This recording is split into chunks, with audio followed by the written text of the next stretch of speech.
Hi, welcome to HowToStats.com. This presentation is entitled Multicollinearity Explained Simply. The outline of this presentation consists of asking the question, what is multicollinearity? Why is multicollinearity important? How can it be measured? And what can be done about it? So first, what is it? Multicollinearity is correlations or multiple correlations of sufficient magnitude to have the potential to adversely affect regression estimates. And I'll point out here, in particular, the adverse effects are on the regression beta weights and the standard errors and corresponding statistical significance levels associated with those beta weights. Here's an example of what I call, and others call, collinearity.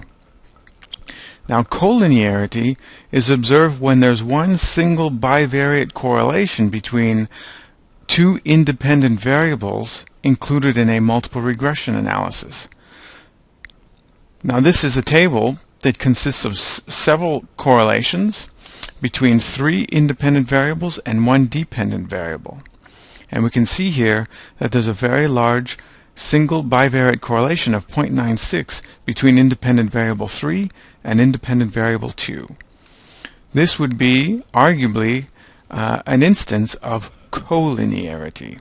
The two variables are so significantly correlated with each other that they will have a negative impact on the regression analysis. Now, multicollinearity is slightly different.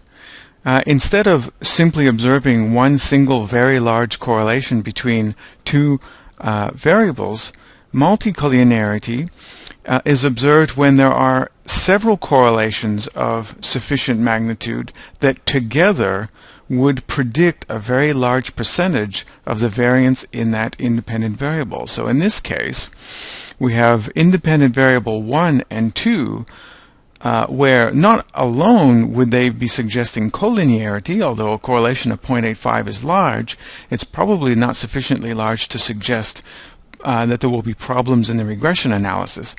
But when combined, both independent variable 1 and independent variable 2 regressed against, or independent variable 3 regressed onto independent variable 1 and 2, would be suggestive of multicollinearity. So why is multicollinearity important?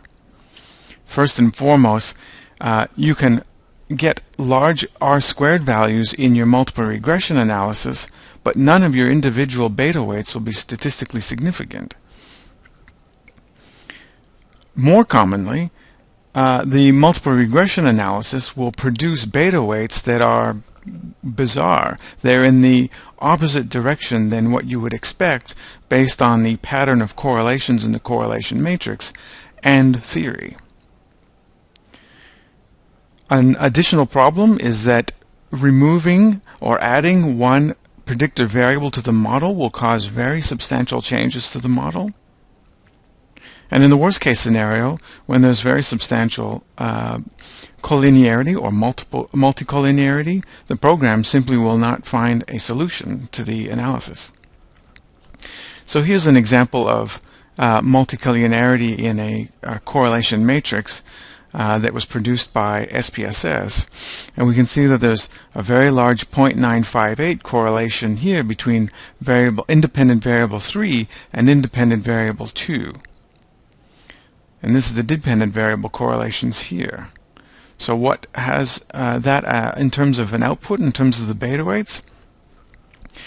There are 2 points to point out here, and that's first of all, that the beta weight associated with independent variable predictor 3 is actually negative, and it's quite substantial.